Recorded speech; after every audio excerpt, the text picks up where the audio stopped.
This is BoomerIncomeIdeas.com, the program where we explore options for boomers and seniors who are looking for ways to take charge of their financial future and live the third chapter of their life on their terms. And now, here's your host, Dan Farnsworth. So welcome to the first episode of our interviews. There's been a lot of interest and talk lately about home flippers and the profits that they generate, which is causing a lot of boomers and seniors to investigate that as a possible solution for increasing their income. So we decided to get into that. Now, there's a lot of weekly seminars that you can go to, which are real rah-rah sessions, and they tell you everything that you need to know about all the good things about flipping homes and how you can make millions of dollars. What we decided to do was take another look at it and get down to the nitty-gritty. So in doing that, we went out and found an expert in the field. Now, a lot of home flippers decide that they really don't want to get involved in the actual details of going out and interviewing a seller and trying to negotiate the house and putting that house under contract. So many of them choose what they cleverly call a buyer. And we've got one of the best buyers in the country right now. His name is Joseph Smith. He has worked for as many as 5 flippers at a time buying homes. And we're going to talk to him about the nuts and bolts of this industry. So with that in mind, hey, Joseph, how are you? I'm doing well. Thanks, Dan. Good, good. So do me a favor and just kind of give us a little bit of a background in what you've done in buying and flipping homes in the past. Okay, well, over the past 12 months, I purchased, I'd say put under contract, because it's not my money that I'm purchasing the home with, but I put it under contract, 21 homes at an average of about 70% of their retail value, less what it would cost to fix them up and get to that retail value, which we call their estimated cost of rehab. So when you say that you go out and you bought 21 homes at 70% of the retail value, what is retail value? Is that what's known as an AVR or ARV? Yeah, we call that an after repaired value or after rehabbed value. What we do is we go into a market, we determine the value of the home based on the comparable homes in the area, based on the same year, property size, and square footage, and bedrooms and baths. We look at what it would take to bring that home back up to a fully rehabbed value to get to that number. For example, I looked at a 3-bedroom, 2-bath house that's 2,000 square feet that recently sold for $400,000 in San Diego. And we're talking with somebody who, same size house, probably the same plan, probably the same builder back in 1970s era, and their house needs $40,000 or $50,000 in order to get to that $400,000 number. So when I say 70% less rehab, it is 70% less that $40,000 or $50,000 that it's going to take to get to $400,000. Does that make sense? Okay, yeah, sure. We'll talk about that a little bit more in a minute, but let's talk about how you find these prospects. How do you get these people who have these homes that are less than market worthy and you can buy at a discount? Well, the franchise owners spend a lot of money with their respected franchise groups in developing these leads. They do primarily direct mail campaigns. They target people who probably have a lot of debt, who have a good loan to value rate, so that they have the equity in the home, and they pick homes between a median range of value. I'm not exactly sure how they do it, but they spend a lot of money doing it. They buy bus backs, they buy benches, and in some markets they'll even buy TV spots. They're doing that a lot more now. They will do billboard campaigns. So all of those together funnel these leads into a system that eventually makes my phone ring.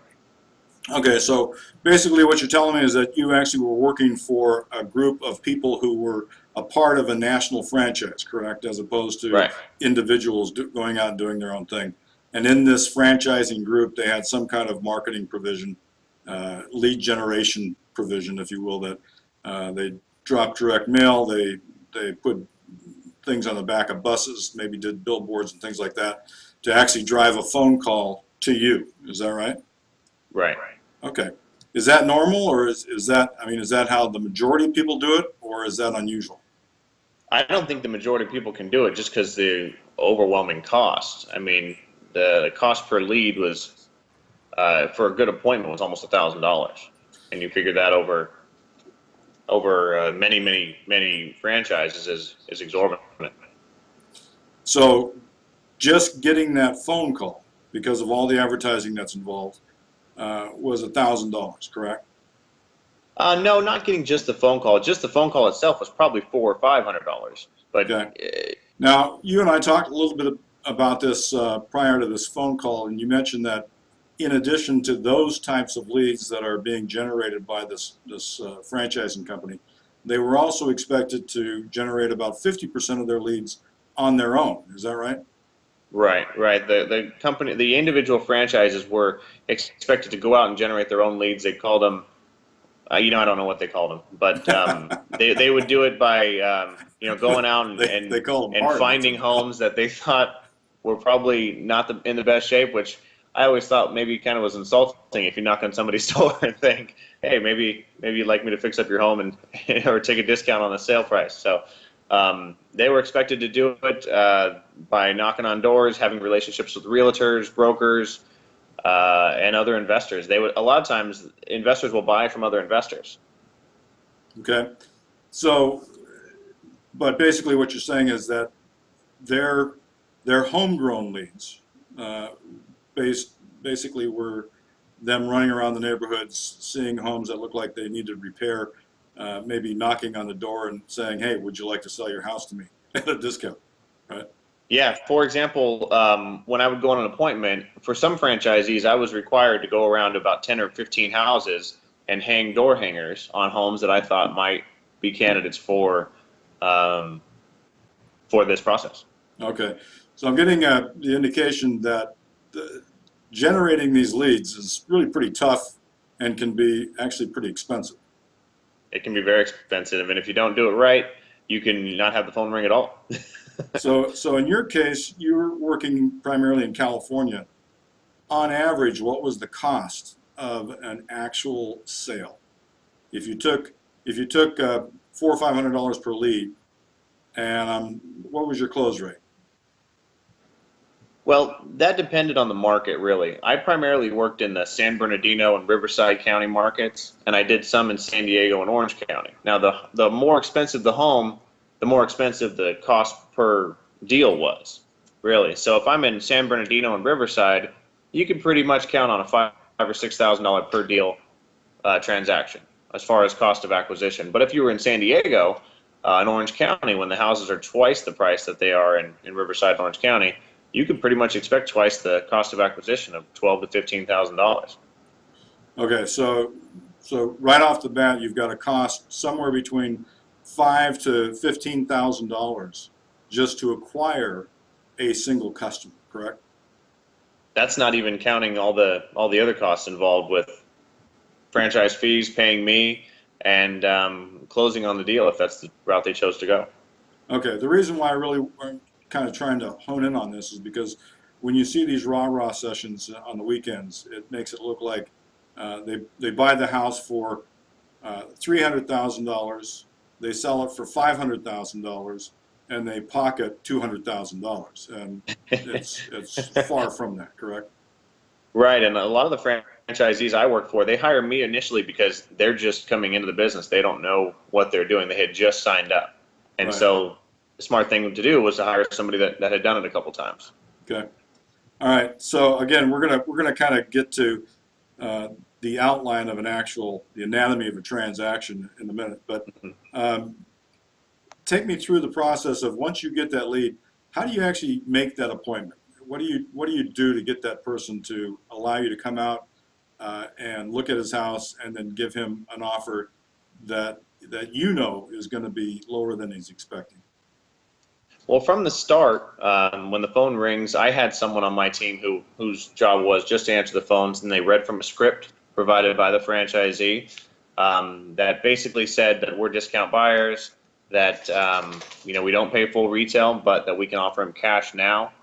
And pretty much anybody with a heartbeat, we would try to go out and see. So we had a pretty good success rate. Once we got out to the home, you'd sit with the homeowner for an hour or so and just trying to figure out why they called you. Because there's some reason why they would take a discounted rate instead of going with a realtor, renting out the property, or waiting to sell it for full price and fixing it up themselves. Nobody wants to lose money. So there's a reason why they called us, and we try to figure that out. And then we would walk them through the property, and we'd walk it and figure out what it would cost to, if their roof was leaking, if their kitchen needed to be rehabbed in order to get to that ARV number we were talking about. If I had to show them pictures of the house down the street and why it sold for $400,000, I needed to show them why. Look at this kitchen and look at your kitchen, right? This is what we'd have to do in order to get that number. And then we would tell them, well, this is how you could do it yourself, or here's the number that we could get to you. And it was often shocking to them. When you're sitting across from them on the couch and we say their house needs $75,000 in rehab costs in order to get to the number that they already thought their house was worth, it's a bit of a shock. And a lot of times they don't take it well.